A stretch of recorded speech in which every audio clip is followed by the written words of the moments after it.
back to the wood shop, everybody. I'm Jim Viebrock. In today's episode, we're going to make cornhole boards.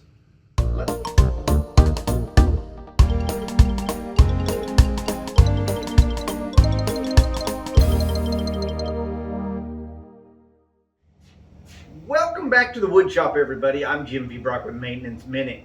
Today it's a little cool out here in the wood shop. We're in the middle of winter in southwest Missouri. So I'm going to do a really easy, really quick project for you that you're going to love to use in the summertime when you have your guests over. We're going to make some cornhole boards. Now, there are several things to think about before you start this project, but it's a really easy project. So let's start with selecting our plywood.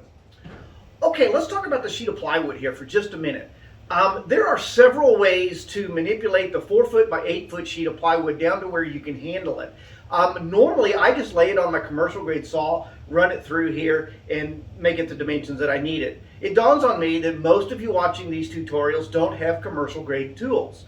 So, and some of you don't even have a home grade table saw that's big enough, that has a table big enough to handle a sheet of plywood safely.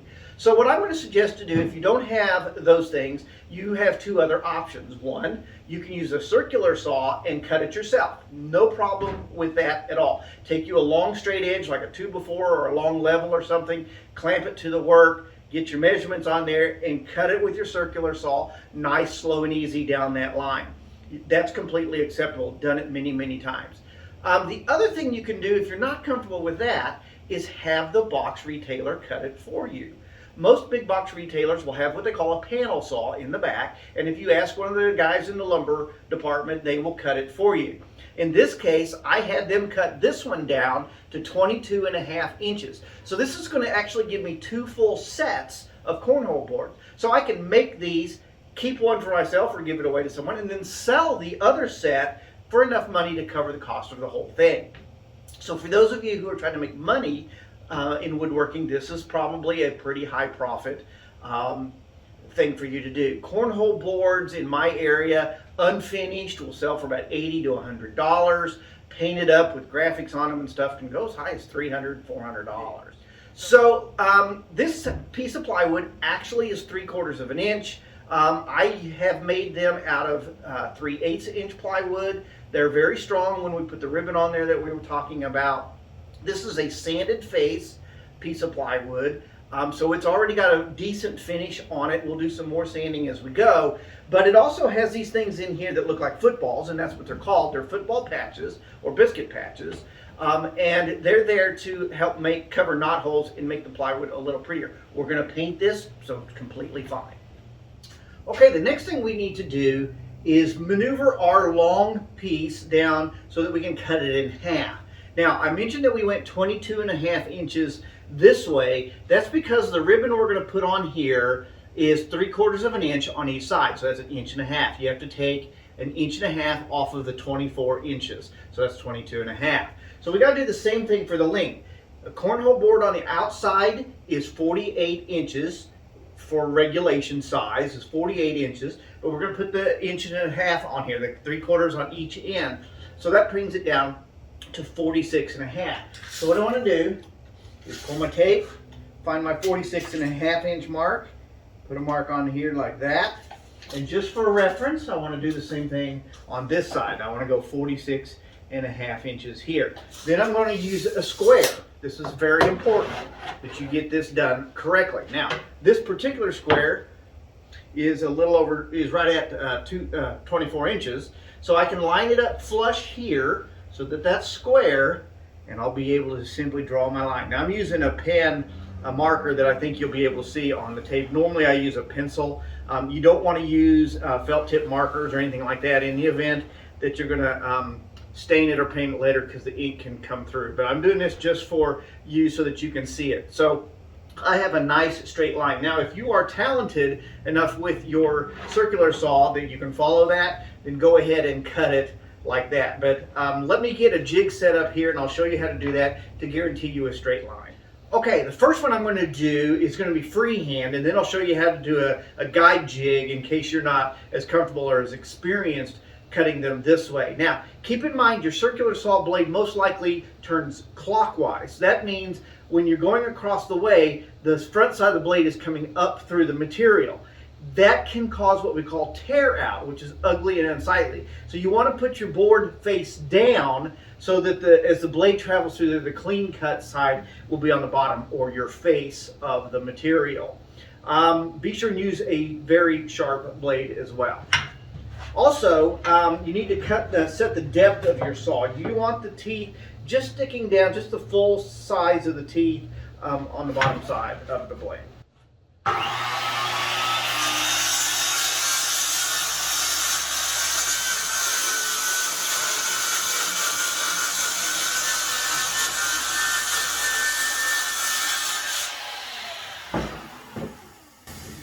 There you have it. I've been running saws and stuff for 40 years, so I'm very comfortable doing it this way. You may not be. Now you can see here, there's some slight fuzz. That would have been much worse on the other side.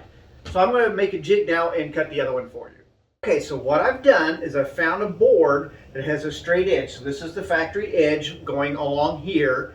I have taken my circular saw and I set it down here, see which side of the line I need to cut on. In this case, this is my piece I'm keeping. I need to cut on that side of the line, the far side of the line. We actually have to trim both of these down to 46.5 inches. So I make sure that this will travel across there straight. So if you can do it freehand, that's great. I like to show you different ways of doing it. These are just regular clamps, clamped it to my work, and I'm going to cut along that line. Okay, don't forget you got to cut your second piece. So I'll take care of that. Okay, here's what I'm talking about with some of the other cornhole board builds that I've seen out on the internet. They take their 3/4 inch sheet of plywood, they take an ugly old 2x4, and they'll either nail it or screw it down like this. To me, this is ugly because I don't want to see this wood grain. Even though you're going to paint it, you're going to be able to see this texture. I don't like the way this looks, personally. So we're going to make this look a whole lot better. So we're not going to use 2x4s under here, and we are going to cover this up. Now, I think this also makes this a little more economical as well, because we're using less material, and the cornhole board is going to be lighter to carry this way too. So next thing we're going to do is cut some 1x4s to go around the outer edge of this. Okay, I'm over at my home grade table saw. Many of you may have a saw similar to this in your home shops. If you don't, it's no big deal. You can go buy them at your big box retailer. They range from about $150 to $300 or more, depending on what model you choose. This is just a basic one, and I like it quite a bit, and I use it out on the field when we're doing a job site. And then I have a spot for it here on my work table, and I like to use it during these tutorials because it's more like what you may have versus my big expensive commercial grade saw. So what we're going to do is make a 1x4. You can buy these at the big box retailer. They actually measure 3/4 inch by 3.5 inches. I like to use reclaimed material whenever I can, so I have some scrap here, and so I'm going to make some 1x4s or 3/4 by 3.5.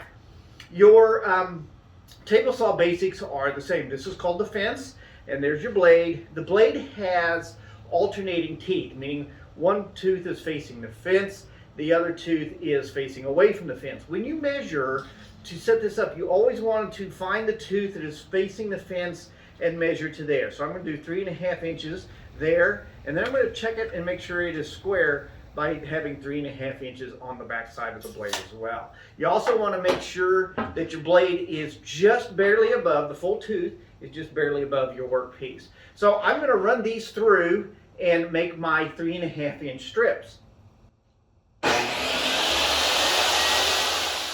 Okay, now we have a decision to make about the appearance of our cornhole boards. One of the things I told you I didn't like about using the 2x4s is that you could see the end grain both on the top and on the sides. So since we're working on the sides right now, you have a decision to make. Do you like the way the end grain is? When you sand this off, this will be almost impossible to see unless you're really looking for it. Or do you think you want to improve your skill level and make it fancy with a 45-degree cut like that? I'm going to do the 45-degree cut because I want to show you some new skills. You may not have a miter saw, which is what you're going to need to do these. If you don't have the miter saw, then you're going to skip the part about mitering these and just do a regular 90-degree butt joint here. So I'm going to show you how to cut those, and we'll get started over on the compound miter saw. Okay, cutting your miters is easy. This is a compound miter saw. A regular miter saw just allows you to go this way. A compound miter saw, in addition to this, will let you cut angles like this. So there are versions of these. It's actually a hand saw. You can use those as well. You simply just set the table over to 45 degrees, and you'll pull it down to your mark and make your cut. Just like that. We'll do this for all of the ends on our project. Okay, I've went over to the compound miter saw and I've cut my 45s on both ends of this piece. And you want to check it out. I don't want that showing on the top, so I'm going to put that down. And I'm going to use some wood glue to help support all of this. Because what we're going to do is put this ribbon, or these sides, down on the edge like this, so it'll cover this end grain, so we won't be able to see it anymore. So the only end grain that we will have exposed at all is the top here, and that's going to sand out and be beautiful. So here's your 45 like this, and so I'm going to run a bead of glue right along here that will ultimately hold this, and then I'm going to use some 1 3/8 1.5 inch staples to help hold that in the meantime. So first things first, we're going to put the glue on here, and don't worry if you get too much, because it'll wipe off. You're going to put a nice bead all along there where it'll go into the sides of the plywood, and the plywood will be thirsty, so don't be afraid to put too much on there, because it'll get back in there and hold better than actually the more you put on there. So this can be a little messy, but I've got this hanging over the edge of my deal so that I can use my whole body and everything to get this started. So you line it up, making sure that both ends are proper, and then put it like that. And if you need to, let it be a little tall on this piece. This you can't sand off too much because it's a veneer, but this you can sand on all you want to, really. So I'm going to go down through here and just line this up and make it just a touch proud if need be. Okay, so there's the first one. Now I can take a rag and wipe that off in a minute if I want to, but I'm going to go all the way around just like that. Okay, you can see I've put some glue clamps on here to pinch this all together. I want it nice and tight. The tighter you can get it, the better the glue's going to bond. When we're done here, you can wipe this excess glue off with a wet rag if you want to. Some woodworkers will tell you that softens the joint. In 40 years of doing this, I've seen no evidence of that, but you do what you want to do. This is your project. So what we're going to do for the ends then, these are 45 miters, and I've cut another 45 miter here, and we're just going to lay this in here and get us a mark. Now you can measure this if you want to. It's easier for me to just lay it actually in place. That way I can mark it to actually fit where I need it to be. So take your pen, or should be a pencil actually, and just make your mark right where it joins up. And then you should be able to go over to the compound miter saw or regular miter saw and cut that, and I'll be right back. Okay, so here's the piece. It's got the miter now on both ends, and we're just going to lay it in here and make sure that it fits. So push it in, and you're going to be looking for gaps here and here. Now keep in mind, we can fill these gaps if after we glue this up and clamp it up and everything, and there's still a little bit of gap someplace, like right here, we can fill that up with Wood Buddy. Not a problem at all. But you just want to make sure that it fits really good, and this one's going to be just fine. So I'm going to do the same thing. I'm going to take my wood glue, and I'm going to put a nice bead down through here, just like that, so it'll soak up into the wood grain. And then in this time, I'm going to put some in here. Now you can use your finger to smear that out if you want to. What I've done over the years is just learn how to put a generous amount on there. We're going to put it on there and then just slide it around a little bit like that, and that'll spread it the same way. Kind of keeps it off of your fingers. Again, you can be a little bit tall on this because this will sand off, but you don't want to sand much of the plywood off. Take your stapler. Now, if you don't have a pneumatic stapler, you can use headed nails here just fine.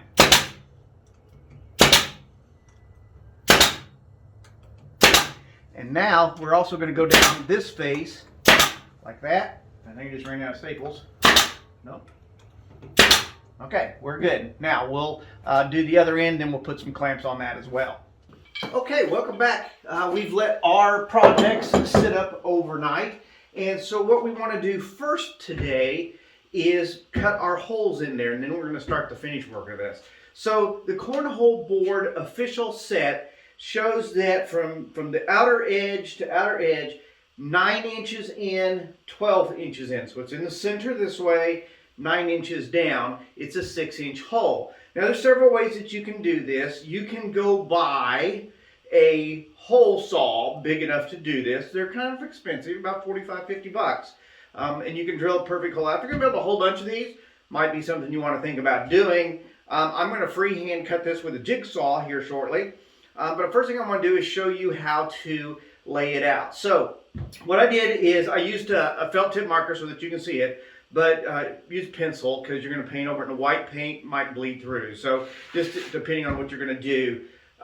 So the way I like to do this is to take my tape, find my 9-inch mark. So I'll come down through here like this, and I will actually put what I call a little tick mark, a little mark on both sides of the tape at 9 inches. This gives me just a little bit of a reference line of where that is. Then I come over from the side and find my 12-inch mark inside that. Okay, so we're going to do that, and then all good wood shops should have an old-time square. Come along the top edge and find our 12-inch mark like this, and then give yourself a little help. Since it's a 6-inch hole, it's 3 inches on each side. Having a little trouble with a cold pen this morning. Okay, so we're going to go 3 inches on each side of that vertical mark. So there's 3 inches, and there's 6 inches. And again, this is just to give me some guidance when I lay this out. So again, we're going to go 3 inches and 6 inches. Okay, and like I said, there's you can use a hole saw. If you were, you would just put your guide bit right here at the cross mark, and you would go through. Don't drill all the way through. Go just till the guide bit comes through a little bit on the other side, flip it over, and then come back up through it. It'll keep you from having tear out. Even though it's on the bottom, you want to work professionally, and it'll make a nice cleaner hole if you're using those. You can use a compass to drive these out, but what I found is even real cheap and easy is a number 10 tin can. So what I want to do to be able to line that number 10 tin can up, and you can get these at your schools or restaurants, they have tomato paste, whatever, you know, it doesn't matter. Just clean it out, keep it around, it's good to do. Now, I take my square, line it up against the edge, and then I'm going to run me a cross mark that goes out past those marks a little bit because they'll be on the outside of the can. And I'm really just creating a crosshair. And again, you should be using a pencil. I'm just using the marker because it's dark enough that you can see. So we're going to go out just past there. So we have a crosshair like that. Okay, the next thing I want to do is take my can and set it down here, and you can see that you're outside of your marks, so you can find where it sits, and that makes it just really easy to line it up. Okay, so sometimes you got to wiggle it just a little bit to make it perfect. That looks good, so we're just going to make a circle. I'm all about patterns and doing things working smart instead of having to fret about details. I get lots of comments about people asking about particular details of a particular project, and I get kind of excited about it. And my response is, don't sweat the details.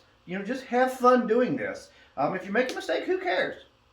I'm not going to judge you, so neither will anybody else. Okay, the next thing we want to do is drill our hole so that we can use our jigsaw to cut that out. So this is, I don't even know what size, probably a 3/8 inch bit, doesn't matter. All we're going to do is drill a hole for a starter for our jigsaw. So just put it to where it comes to the outer line and just drill your hole down in there nice and easy. Okay, now that I got my holes drilled, it's time to get my jigsaw out. Make sure that your table is flat on there, and you're just going to slide that down in there, and you're going to work your way around the hole. So in this case, I'm going to try my best to stay on the inside of the line, just however you drilled your holes and made your marks. Okay, the next thing we're ready to do is to maybe soften this edge a little bit. I get a little criticism about this. I think officially they want a square edge. When you round it a little bit, it makes the beanbag easier to fall in. I just think it looks better. We're not playing professional sports here, so and it's my project. You do what you want to do. What I've got is my handheld router. I have a bearing guided roundover bit, and I just want to make a very ever so gentle curve here just to smooth that up. Routers are very loud. Always wear your hearing protection and your eye protection. And here we go.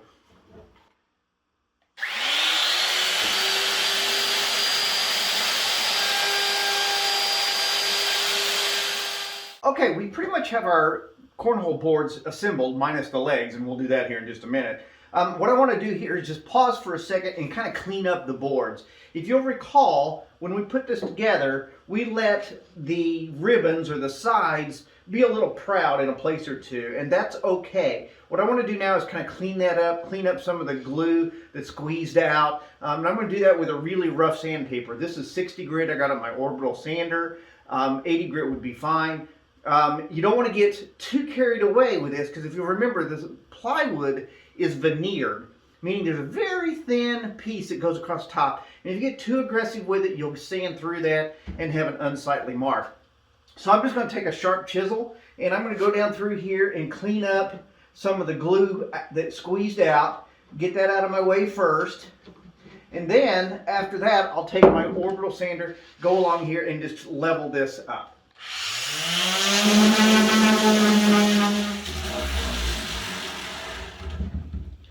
Okay, now that I've got most of my rough sanding done, meaning I've got, you know, it kind of balanced out all the way across here and cleaned up, I'm ready to do my next step, which for me is going to be getting some putty out of here, and we're going to fill those in. Like now, particularly if you don't have glue clamps, then it was probably a little hard for you to get this completely tightened up. So what I'm going to do is, and this putty's actually a little dry, it's old, but just get you some wood filler and rub it in all these little cracks down through here. Now I use my finger because my hands are old and calloused, but you can take a putty knife and work this in just the same, and work it in at an angle, at about a 45-degree angle, to get it down in there, just like if you were doing grout on tile. So you're going to do that. You're going to work this in, fill in any imperfections you've got on your board, let that dry, and then you're going to resand it again. So while that's drying, let's go ahead and put the legs on. Okay, according to regulations, the top part of our cornhole board is supposed to be exactly 1 foot. So what I've done to help me hold everything in place, I put a 2x4 down, I stuck my number 10 can on top of that, and looky there, it is 1 foot. So that makes it easy for me to be able to lay out my leg. Okay, I've turned my cornhole board 90 degrees. I got my 2x4, my number 10 can, and I'm checking my math. We are at 1 foot to the top, which is where we're supposed to be. So here's a piece of scrap that I've got that from earlier when we cut our 1x3s or 1x4s, which makes this 3.5 inches wide. This is a piece of that. So I'm going to just come up here and I'm going to take my marker and just simply mark on the back side the angle that we have here. Now it should be somewhere between 11 and 15 degrees, but so there it is. I just made that mark. Now I'm going to go take this over to my compound miter saw and cut that off. Okay, so I cut that off, and it is 11 degrees, just like it's supposed to be. Okay, so you can see that there. Now, I have to compensate for the thickness of the plywood, so I need to cut 3/4 of an inch off of this. But that's easy to do now that we've determined what this angle is. So no complicated math, we just held it up, drew a line, and that's what it is. So I'm going to cut 3/4 of an inch off of this flat down at the bottom, and then we'll be able to set this off on the inside. Okay, so I cut 3/4 of an inch off of the bottom of this 90 degrees. So I'll be able to slide this up under here and put it nice and snug right there. And it'll sit just fine. So you can adjust that how you need it to. And we're going to put some screws in here to hold this here in just a second. But let's talk about some features you might want to add to your cornhole board.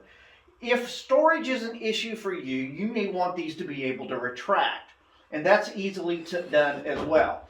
All you would do is round this off right here like this. Cut that out, round it off, and then you would put a bolt through there, like a 1/4 inch bolt with some washers and stuff, and not tight, just loose enough, and you can then fold this up underneath there. Now, the problem that I have with that, the reason I don't do that, is the first set of cornhole boards that I built was for a 4th of July party. I did it with the retractable legs, and the first thing that happened was a 5-year-old who was at our party went running up the cornhole board like a ramp. The inertia of that folded it up, it fell down, and fortunately he wasn't hurt, but it scared me to the point where I no longer do folding legs on my cornhole boards. So I do it this way. I'm comfortable with it this way. Storage isn't a big deal. They stand up. They're out of the way. You can invert them, and they're about the same. So I'm going to actually cut 4 of these legs for each set, and we're going to screw them in there, and then we're going to fill in these with the putty and our screw holes, do our final sanding. Okay, I've got my legs all done, and I went ahead and sanded them. It's going to be way easier to sand them while they're off than when you get them put on. So I'm just going to take it and stick it up underneath here, and we're just going to put the point right up here in the corner, and you'll kind of feel how it wants to be. But take a square and make sure that it's sitting nice and square. I'm going to take an 1.5 inch screw, and I'm going to put it right in the middle and pinch that together. Just like that. Make sure it moves just a skosh, so make sure that it stays square like that. I'm going to put another screw in here.